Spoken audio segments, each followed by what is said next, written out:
Nous sommes le 25 mars 2021, c'est l'heure de la revue de la presse et des médias israéliens en direct de Jérusalem sur Radio Kalita. Et oui, on retrouve donc Daniel Haïk à Jérusalem. Et ce matin, Daniel, les manchettes des grands quotidiens et des principaux sites d'information se focalisent sur le succès électoral inattendu d'un homme, Mansour Abbas, le leader de la liste islamiste israélienne qui a réussi à franchir avec son parti le seuil d'éligibilité et à brouiller les cartes politiques. Et oui, Lana, jugé plus tôt hier matin, la situation semblait s'éclaircir pour Binyamin Netanyahou et pour le bloc de droite orthodoxe. Après le décompte de 80% des voix, le Likoud obtenait 31 mandats, chasse 10, judaïsme de la Torah 9.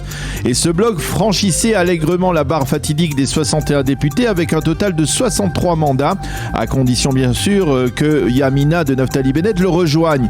Mais l'arrivée dans la 24e Knesset du parti Ra'am, cela veut dire tonnerre, a fait l'effet d'un coup de tonnerre justement dans l'échiquier politique israélien. Hier matin, lors de cette arrivée a fait perdre d'un seul coup à ce bloc de droite orthodoxe 4 mandats, 1 au Likoud, 1 à Chasse et 2 aux orthodoxes Ashkénazes. Résultat, le même bloc, toujours avec Naftali Bennett, devait se contenter désormais de 59 mandats, sans Bennett de 52 mandats seulement. Alors ce matin, les quotidiens font honneur à Mansour Abbas et à son parti Ra'am, et ils expliquent que il est dans une situation, la vie politique et l'échiquier politique israélien est dans une situation très complexe, plus complexe qu'au lendemain de la précédente consultation électorale de mars 2020, il y a un peu plus d'un an.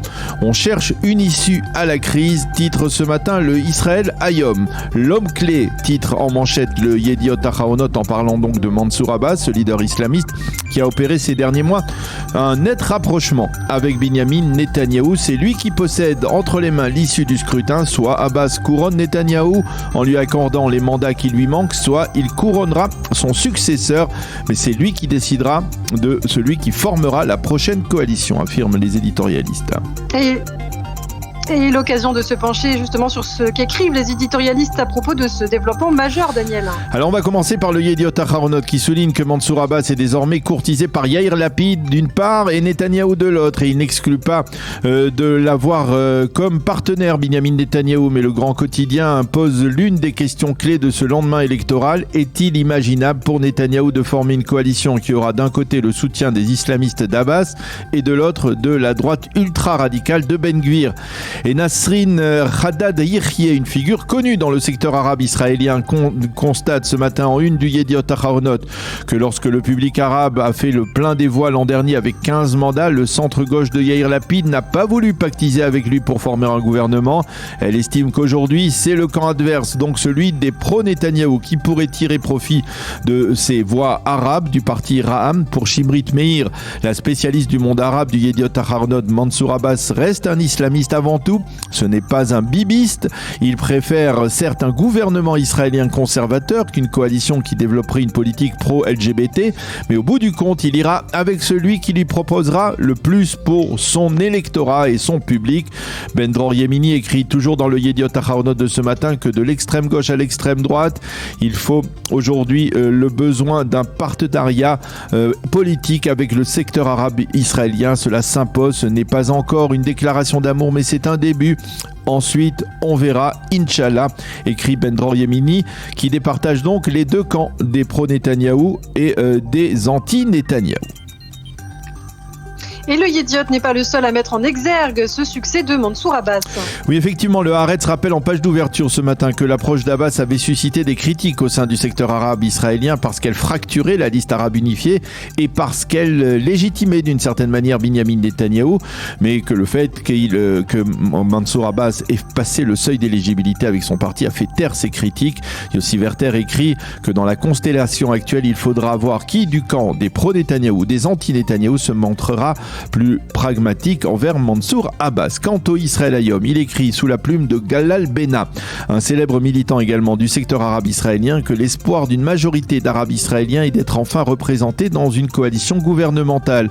C'est le souhait en particulier de la jeune génération dans cette communauté, une génération qui veut s'intégrer. Chaim Schlein de constater dans le Israël Hayom, comme Nasrin Haddad Yihye dans le Yediot Ahronot, que soudain la gauche israélienne s'est souvenue de Mansour Abbas Abbas lorsqu'il a passé le seuil d'éligibilité. Quant au Maariv, il ouvre sur le succès d'Abbas et reprend les commentaires de l'Institut de sondage arabe israélien qui avait lui seul prédit même ce succès.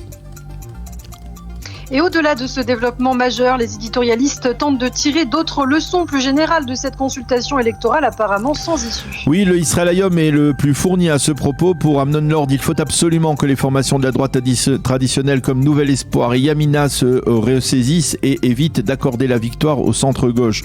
À noter qu'hier, les tentatives d'approche faites par le Likoud en direction du parti de Guidon Sa'ar ont échoué.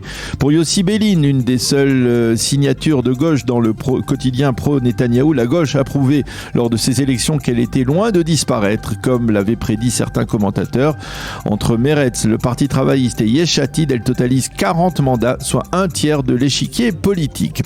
Le Yediot Aharonot se demande comment sort-on de l'imbroglio politique actuel lorsqu'aucun des deux blocs pro et anti-Netanyahou n'obtient de majorité nette. Pour Yuval Karni, plusieurs cas de figure. Soit des politiciens vont devoir oublier certaines de leurs promesses préélectorales de ne pas siéger avec celui-ci ou celui-là, et par exemple, les orthodoxes pourraient rejoindre le camp de Yair Lapid, des orthodoxes qui, pour certains, sont mécontents du traitement de Binyamin Netanyahou. Soit Netanyahou trouve des transfuges, soit également il obtient le soutien de Mansour Abbas et de Naftali Bennett, soit, finalement, nous risquons d'aller vers de 5e élections. Enfin, pour terminer, Daniel, autour de ces élections, toujours y a-t-il autre chose que l'on peut lire dans la presse israélienne ? Oui, dans le site Ynet, mais aussi sur le site orthodoxe Kikar HaShabbat, on peut justement lire sur la colère dans le parti orthodoxe judaïsme unifié de la Torah qui se retrouve affaibli par l'arrivée de Smotrich et de Ben Gvir dans la prochaine Knesset. Une colère qui est donc dirigée vers Binyamin Netanyahou qui a travaillé dur pour que Smotrich passe le seuil d'éligibilité. Les quotidiens et les éditorialistes tentent également d'expliquer l'incroyable échec de Guidon Sa'ar qui a vu de facto tous ses soutiens de centre et de gauche se retourner au bercail et qui s'est retrouvé seul finalement avec les voix des supporters du Likoud qui ne veulent plus de Binyamin Netanyahou dans l'entourage de Sa'ar. On tente de se ressaisir et l'on affirme que l'important n'est pas le nombre de voix mais le pouvoir que ces mandats accordent. Voilà donc ce que l'on pouvait lire entre autres dans la presse israélienne très fournie bien entendu sur le résultat des élections.